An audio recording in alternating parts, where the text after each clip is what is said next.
দিনটা শুরু হয়েছিল ভোর ৩টে, ২৭শে জুন ২০২৫।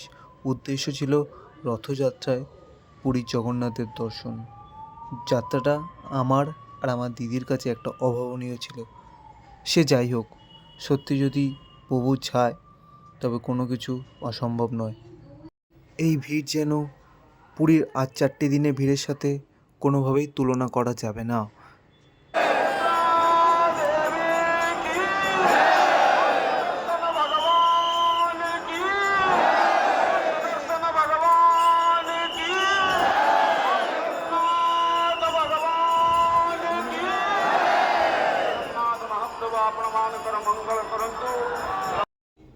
মানুষজন যেন জগন্নাথ দেবের নামে আত্মহারা হয়ে পড়বে নাই বা কেন?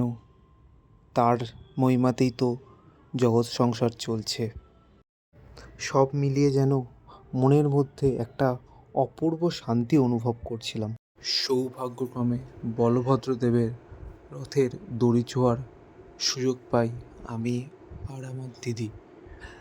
রথের দড়ি ছোঁয়ার পরে প্রসাদ নিয়ে একটু সি বিচের দিকে চলে গেছিলাম। বিচে দেখলাম কত লোক বিচের ধারে শুয়ে রয়েছে।